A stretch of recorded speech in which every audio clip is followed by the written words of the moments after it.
बस इस साल हमारी फसल अच्छी नहीं हुई है।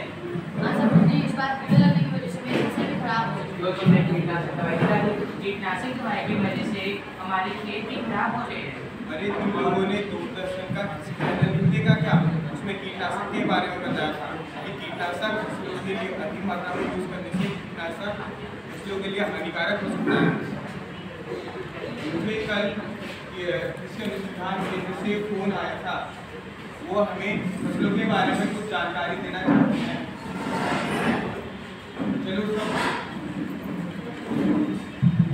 चलो सब चलिए जानकारी प्राप्त करते हैं और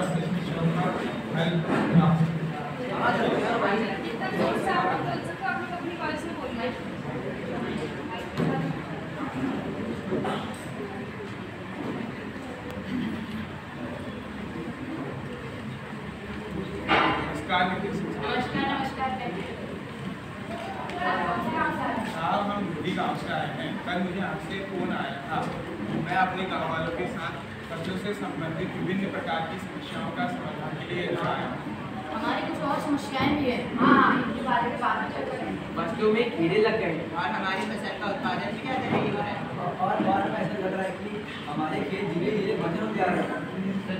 समस्याओं का समाधान हमारी सरकार से नहीं हो सकती।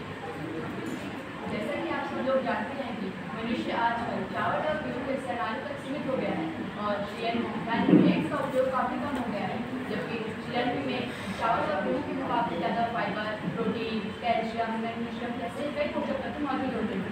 बढ़ती जनसंख्या और किसानों की जरूरतों को पूरा करने के लिए सरकार ने सीएनजी की योजना को शुरुआत किया है। इससे न तो सिर्फ खेत की उर्वरता बढ़ेगी बल्कि उत्पादन भी ज़्यादा होगा और लोगों का स्वास्थ्य भी बढ़ेगा। सीएनजी जैसे कि या कोदो है या ज्वार है या बाजरा है या कंगनी है, तो ये भी सब सीएनजी है। तो आइए अब एक चित्र के माध्यम से इन्हें जानें।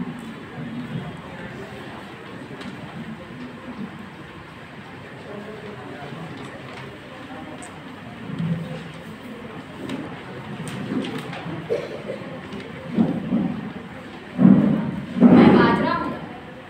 मैं ज्वार हूँ। मैं रागी हूँ। मैं कोदो हूँ। मैं चेना हूँ। मैं बाजरा हूँ। मैं एक साबुत अनाज हूँ। मेरे अंदर प्रोटीन, एंटीऑक्सीडेंट जैसे पोषक तत्व मौजूद हैं। मेरे कई स्वास्थ्य लाभ भी हैं, जैसे मैं कोलेस्ट्रॉल को स्तर को कम करने में आपकी मदद करता हूँ, पेट दर्द, गैस जैसी बीमारियों को कम करने में आपकी मदद करता हूँ। मैं लस्त मुक्त हूँ, जो सीलियक रोग वाले लोगों के लिए मुझे एक उत्कृष्ट विकल्प बनाता है। मेरे अंदर आयरन है, जो खून की कमी को पूरा करता है और मैं दिल से जुड़ी हुई बीमारियों के लिए एक लाभकारी अन्न हूँ। तो जैसा कि आप सभी ने देखा कि बाजरा का सेवन करने से हमारा स्वास्थ्य ठीक रहता है, तो आइए एक ऐसे ही मिलेट, रागी मिलेट के बारे में जानते हैं। मैं रागी हूँ। मुझे हर राज्यों में अलग अलग नामों से जाना जाता है। जैसे उत्तराखंड में मुझे मडुआ कहा जाता है। मैं एक महान फसल हूँ। मैं अफ्रीका जैसे सूखे क्षेत्रों में उगाए जाने वाला एक मोटा अनाज हूँ। मेरे उपयोग से रोटी, इडली, डोसा और बेकरी के उत्पादनों में उपयोग होता है। मेरे अंदर कई पोषण तत्व होते हैं, जैसे मेरे अंदर आयरन, पोटेशियम और विटामिन सी मौजूद है। मैं कोलेस्ट्रॉल और शुगर लेवल को नियंत्रण में रखता हूँ। मेरा सेवन करने से शरीर में उनकी कमी बढ़ जाती है। मिलेट्स को उगाना काफ़ी आसान है। यह कम पानी और ज़्यादा पानी में भी आराम से उग जाते हैं। यह कीटों को अपनी तरफ जल्दी आकर्षित नहीं करते हैं, इसलिए हम इनका ज़्यादा से ज़्यादा भंडारण कर सकते हैं। तो आइए अब ऐसे ही एक मिनट कोदो मिलेट के बारे में जानते हैं। मैं कोदो हूँ। मुझे अलग अलग जगहों में अलग अलग नाम से जाना जाता है, जैसे कोदो, कोदरा, अरिकेलू। मुझे पहचानना बहुत ही आसान है। मैं चमकीले रंग, छोटा और गोल पाया जाता हूँ। मुझे सुपर फूड भी कहते हैं। जैसा कि आप सबने देखा कि कोदो का हमारे जीवन में बहुत महत्व है। कोदो के चावल खाने से आपको पेट दर्द में राहत मिलेगी। यह डायबिटीज़ के मरीजों के लिए बहुत फायदेमंद है। तो चलिए अब सबसे महत्वपूर्ण मिलेट यानी ज्वार के बारे में जानते हैं। मैं ज्वार मैं बहुत उद्देश्य मिलेट हूँ। मुझे प्रमुख रूप से खाद्य फसल के रूपों में प्रयोग किया जाता है। मनुष्य, पक्षी और जानवरों के खाद के लिए मैं उगाया जाता हूँ। मुझे बीज और पौधे दोनों के रूपों में उगाया जा सकता है। मधुमेह के मरीजों के लिए मेरा सेवन बहुत लाभकारी होता है। आयरन, मैग्नीशियम और फास्फोरस जैसे खनिजों से भरपूर मैं हूँ। मैं ग्लूटेन हूँ जो सिलेक वाले व्यक्तियों के लिए अच्छा माना जाता हूँ। जैसा कि आप सबने देखा कि ज्वार हमारे स्वास्थ्य के लिए बहुत महत्वपूर्ण है। ज्वार में 49 कैलोरी, 10 ग्राम प्रोटीन, 67.7 ग्राम कार्बोहाइड्रेट और अन्य पोषक तत्व पाए जाते हैं। तो चलिए अब चेना के बारे में जानते हैं। मैं चेना हूँ। मैं एक मोटा आदमी हूँ। मुझे विधवा के नाम से भी जाना जाता है। मेरा उपयोग काफ़ी कम होता है, जबकि मेरे भीतर बहुत से पौष्टिक अनाज हैं।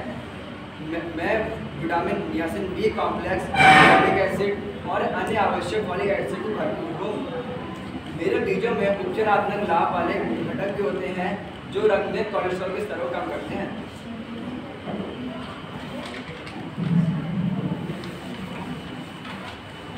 तो आपने देखा आपकी सारी समस्याएं से समाप्त हो जाएंगी। सरकार ने श्रेणी को बढ़ावा देते हुए किसानों को मूल्य भी प्रदान किया है और उनकी मदद करने का भी निर्णय लिया है। अब हम समझ गए हैं कि हमें ज़मीन पर कुछ हिस्से में मोटा अनाज होना है और कुछ हिस्से में बारीक अनाज होना है, जिससे ज़मीन की उर्वरता भी बढ़ेगी और हमारा स्वास्थ्य भी अच्छा होगा।